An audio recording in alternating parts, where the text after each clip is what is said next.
Simple present tense થોડું revision કરી નાખીએ, બરાબર. આજે થોડું આમાં એક સ્ટેપ ઉપર જવાનું છે. સિમ્પલ પ્રેઝન્ટ ટેન્સનો મતલબ શું થશે? ગુજરાતીમાં કહીએ તો સિમ્પલ એટલે સાદો, પ્રેઝન્ટ એટલે વર્તમાન અને ટેન્સ એટલે કાળ. ક્લિયર? સાદો વર્તમાન કાળ, એનું નામ સિમ્પલ પ્રેઝન્ટ ટેન્સ. હવે આપણે જોયું તે પ્રમાણે મેઇન યુઝ આપણે ક્યાં કરી છે સિમ્પલ પ્રેઝન્ટ ટેન્સનો?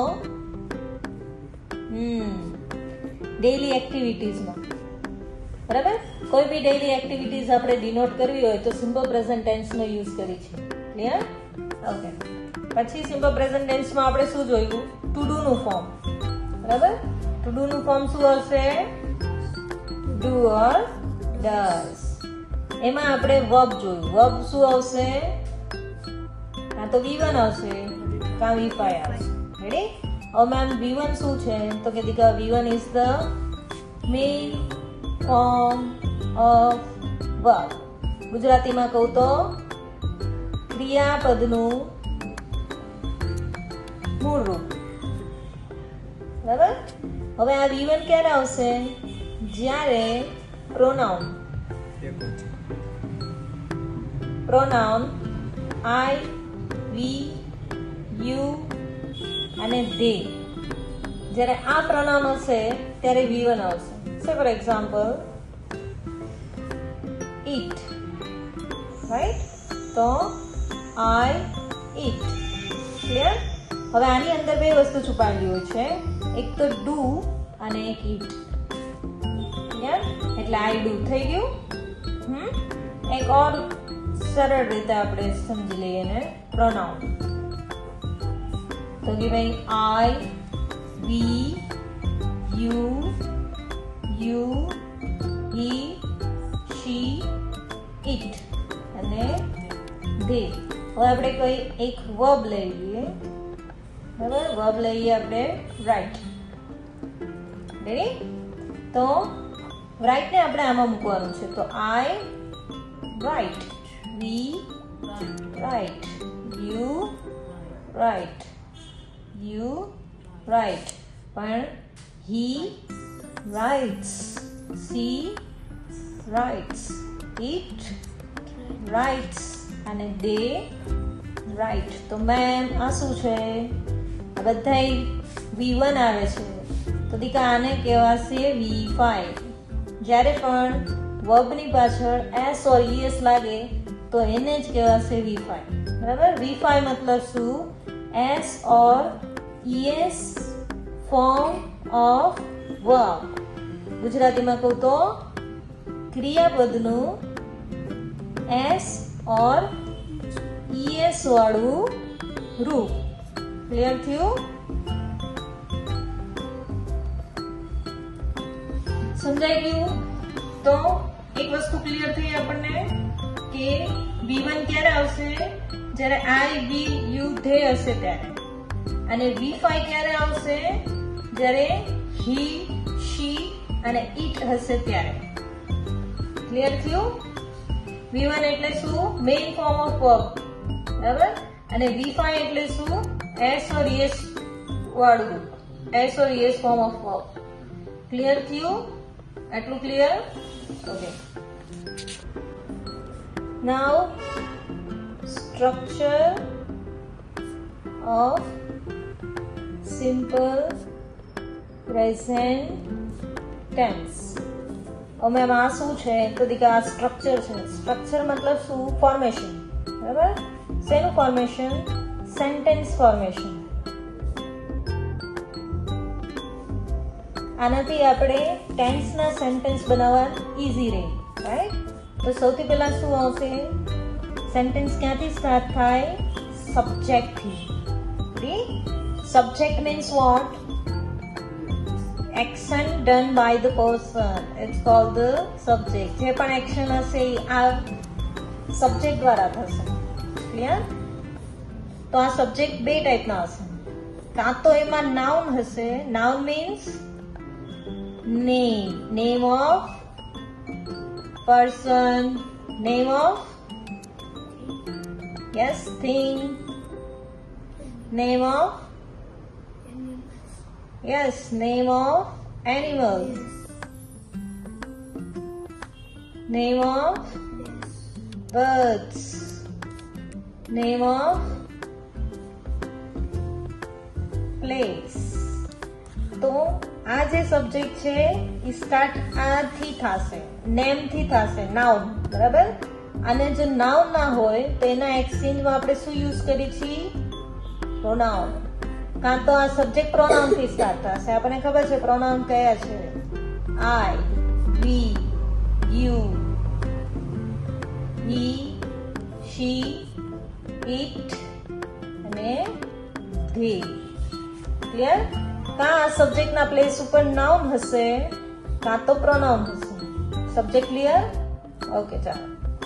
સબ્જેક્ટ પછી ઇંગ્લિશમાં આવે છે સેન્ટેન્સ ફોર્મેશનમાં વર્બ. વર્બ મતલબ ક્રિયા, બરાબર. તો શેની ક્રિયા થાય છે એ ઇમ્પોર્ટન્ટ છે સેન્ટેન્સમાં. જેમ કે આઈ ઈટ. રેડી? અહીંયા કેની ક્રિયા થાય છે? ખાવાની, રાઈટ. અને આ શું છે? સબ્જેક્ટ છે. આ ક્રિયા. ઇંગ્લિશમાં કહી તો વર્બ. ક્લિયર થયું? ચલો, એટલે વર્બ. એના પછી ઇંગ્લિશમાં આવે છે ઓબ્જેક્ટ, યાની કે કર્મ. આ થશે કર્તા. ઓ મેમ, કર્મ એટલે શું? તો દીકા જે પણ વસ્તુ હોય, બરાબર, એની ઉપર ક્રિયા કરવામાં આવે, એની ઉપર ક્રિયા થતી હોય તો એને ઓબ્જેક્ટ કહેવાય છે. સે ફોર એક્ઝામ્પલ, આને જ કન્ટિન્યુ કરી. આઈ ઈટ એન એપલ. હવે એપલ એકલું નહીં ખવાય, કોક ખાશે. આ કરતા છે એ ખાશે. અને તો આ એપલ ઉપર એક્શન થાય છે. તો જેના ઉપર એક્શન થાય એને શું કહેવાય? કર્મ. ઇંગ્લિશમાં કહેવાય ઓબ્જેક્ટ. ક્લિયર થયું? અહીંયા સુધી. અને પ્લસ અધર વર્ડ્સ. મેમ, અધર વર્ડ્સમાં શું આવે? તો દીકા અધર વર્ડ્સમાં કીવર્ડ કહેવાય. અને શું કહેવાય? એક ઓર નામ આપું તો ટેન્સ આઈડેન્ટિફિકેશન વર્ડ્સ. તો સિમ્પલ પ્રેઝન્ટ ટેન્સ છે આપણે, બરાબર. તો કયા આવશે? એક તો ડેઈલી, એવરીડે, બરાબર. Then seldom, often, generally, usually, regularly, everyday આવી ગયું, બરાબર. તો આ બધા વર્ડ્સ છે કે જે સેન્ટેન્સમાં પાછળ આવશે અને એના આપણે અધર વર્ડ્સ કહીશું. આ વર્ડ્સ બહુ ઇમ્પોર્ટન્ટ પાર્ટ રોલ પ્લે કરે છે ઇન ધ ટેન્સ સેન્ટેન્સ. કેમ કે જ્યારે બહુ બધા ટેન્સ ભેગા થાય, બરાબર, ત્યારે આપણે ક્યાંથી આઈડેન્ટિફાઈ કરીએ છીએ કે આ સેન્ટેન્સ કયા ટેન્સનું છે? તો એક અહીંયા અધર વર્ડ્સથી અને એક વર્બ પરથી. રેડી? હરેક ટેન્સમાં આ વર્બ અને એક અધર વર્ડ્સ, આ બે ચેન્જ થશે. અને આ બે ઉપરથી તમે કયો ટેન્સ છે એ સમજી શકશો કે ભાઈ આ કયા કાળનું સેન્ટેન્સ છે, કયા ટેન્સનું સેન્ટેન્સ છે. ખ્યાલ આવી ગયો? રેડી?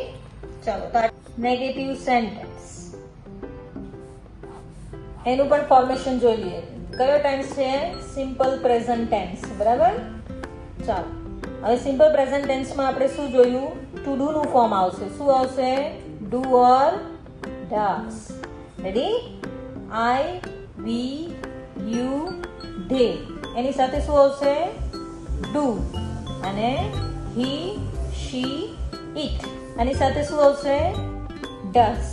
મેં પાછું રિપીટ કેમ કરાયું? તો દીકા નેગેટિવ સેન્ટેન્સમાં જોશે, બરાબર. જો ધ્યાનથી સાંભળો. આઈ ઈટ એન એપલ. આપણે આ એક્ઝામ્પલ લીધું હતું, બરાબર. ચાલો, આની અંદર શું છુપાયેલું છે? એક ડુ અને ઇટ. રેડી? આ V1 છે. ક્લિયર થયું? હવે મારે નેગેટિવ સેન્ટેન્સ કરવું હોય તો નેગેટિવ સેન્ટેન્સમાં શું આવે? નોટ. રેડી? અને એક કી પોઈન્ટ છે કે નોટ હંમેશા થર્ડ પ્લેસ ઉપર આવશે. ક્યાં આવશે? Third place in sentence. Clear? So how it apply, let's see. સૌથી પહેલા સેન્ટેન્સ એનાથી સ્ટાર્ટ થાય? સબ્જેક્ટ થી, બરાબર. પછી આવશે ડુ ઓર ડઝ. ક્લિયર? અને આ થર્ડ પ્લેસ જો નોટ આવી ગયું. ત્યાર પછી આવશે V1. આ શું છે? વર્બ. ત્યાર પછી આવશે ઓબ્જેક્ટ અને અધર વર્ડ્સ. ક્લિયર થયું? હવે એક એક્ઝામ્પલ સહિત સમજીએ. For example, I eat an apple. આની અંદર બે વસ્તુ છુપાયેલી છે, ડુ અને ઈટ. બરાબર. હવે જે આ ફોર્મેશન છે એની યારે આપણે આને અપ્લાય કરીએ. તો સબ્જેક્ટ કોણ છે આપણે આમાં? આઈ છે ને. ચાલો, ડુ ઓર ડઝ આવશે. જ્યારે આઈ, વી, યુ, ધે હશે ત્યારે ડુ આવશે. આપણો સબ્જેક્ટ કોણ છે? આઈ છે, એટલે આપણે શું મૂકશી? ડુ. હવે ડુ નીકળી ગયું એટલે કોણ બાકી રહ્યું? ઈટ. રેડી?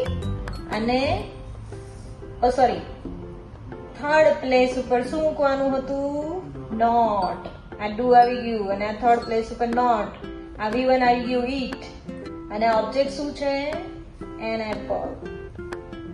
તો આપણું આ સેન્ટેન્સ ફોર્મેશન આવી ગયું. રેડી? હવે એક હી, શી, ઈટ વાળું લઈ લઈએ જેમાં ડઝ આવે છે. બરાબર. He writes a letter daily. Clear? હવે આની અંદર બે વસ્તુ છુપાયેલી છે, એક ડઝ અને એક રાઇટ. આ જો V1 આવી ગયું. રેડી? આ જે ફોર્મ હતું એ શું હતું? V5. એમાંથી ડઝ નીકળી જાય. આ જે એસ છે એ કોનો છે? ડઝ નો છે.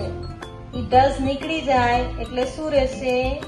Only V1, right. રાઇટ શું છે? V1 form. ચલો હવે આ ફોર્મ્યુલામાં અપ્લાય કરી. He does not. હવે V1 આવી ગયું. જોયું? તો આપણું V1 શું છે? Write a letter daily. Clear થયું? તો આ રીતે નેગેટિવ સેન્ટેન્સ થાય. હવે આપણે કઈ રીતે અત્યારે ફર્સ્ટ નેગેટિવ સેન્ટેન્સ જ્યારે તમે ટેન્સને સ્ટાર્ટિંગ થી શીખતા હોય, બરાબર, તો ફર્સ્ટ સ્ટેપ શું હોવો જોઈએ? ક્લિયર? તો સૌથી પહેલા સબ્જેક્ટ ને વર્બને જ લેવાનું. આટલું શોર્ટ સેન્ટેન્સ થી જ આપણે સ્ટાર્ટ કરીશું. બરાબર? ચલો સ્ટાર્ટ કરીએ. આઈ રીડ. રેડી? તો આ રીતે તમારે બાયફર્ગેશન કરવાનું. જે આપણે આખું મોટું સેન્ટેન્સ છે, આઈ read a book daily. Ready? એમાંથી આપણે સૌથી પહેલા જ્યારે પ્રેક્ટિસ કરીએ અને કોઈ પણ ટેન્સની શરૂઆત કરીએ ત્યારે ફક્ત સબ્જેક્ટ અને વર્બ જ લેવું. તાકી આ બે વસ્તુ ઇમ્પોર્ટન્ટ છે. જેમ જેમ આપણને આ વસ્તુ આવડી જશે, વર્બ કઈ રીતે યુઝ થશે, નેગેટિવ સેન્ટેન્સમાં શું થશે, મેઇન સેન્ટેન્સમાં શું થશે, પછી આપણે પાછળની બોડી લેવાની સેન્ટેન્સની. ખ્યાલ આવે? ત્યાં સુધી આપણે ફક્ત સબ્જેક્ટ ને વર્બ જ લેવું. હવે આપણે આ સેન્ટેન્સને લેવાના છીએ આઈ રીડ. તો આની અંદર બે વસ્તુ છુપાયેલી છે, આપણને ખબર છે. શું છે? ડુ અને રીડ. રેડી? હવે આપણે બનાવવાનું છે નેગેટિવ સેન્ટેન્સ. તો નેગેટિવ સેન્ટેન્સ કેવી રીતે થાય? Subject plus do, does, not અને V1. રેડી? તો આ વસ્તુને આમાં અપ્લાય કરીએ. આપણો સબ્જેક્ટ કોણ છે? આઈ. હવે આઈ સાથે શું આવે આપણને ખબર છે? ડુ. થર્ડ પ્લેસ ઉપર નોટ. અને V1 શું આવશે? રીડ. આ ડુ નીકળી ગયું એટલે આ શું રહેશે? V1. ચલો હવે આપણે કોઈ નામ લઈએ. આ તો પ્રોનાઉન હતા. બરાબર? હવે આપણે નામ લઈએ. સે ફોર એક્ઝામ્પલ મિહિર. બરાબર? મિહિર. ચલો મિહિર કોઈ વર્બ કયો તમે. Okay, speak. Mihir speaks. Speak નહીં આવે, શું હશે? સ્પીક્સ. રેડી? કેમ કે મિહિર કોણ છે? બોય છે. પ્રોનાઉનમાં બોય માટે આપણે શું કરી? હી યુઝ કરી. અને હી ની સાથે શું આવે? ડઝ આવે. એટલા માટે આપણે વર્બમાં શું છે? ડઝ છુપાયેલું છે. રેડી? હવે આ ડઝ નીકળી જાય તો બાકી શું રહેશે? સ્પીક. V1 આવી ગયું. રેડી? ચલો હવે એને આપણે નેગેટિવ સેન્ટેન્સમાં ફોર્મેશનમાં મૂકી દઈએ. પેલું શું થાય? સબ્જેક્ટ કોણ છે? મિહિર. પછી ડુ કે ડઝ? તો કે ભાઈ ડઝ. રેડી? પછી વી નોટ મૂકવાનું, બરાબર? થર્ડ પ્લેસ ઉપર નોટ અને V1 સ્પીક. તો શરૂઆતમાં આપણે નેગેટિવ સેન્ટેન્સને આ રીતે પ્રેક્ટિસ કરીશું, બરાબર? ત્યાર પછી આપણે બિગ સેન્ટેન્સમાં જશું. ત્યાં સુધી થોડા સેન્ટેન્સ આપણે નાના નાના આવા લઈ લઈએ અને પ્રેક્ટિસ કરીએ. રેડી?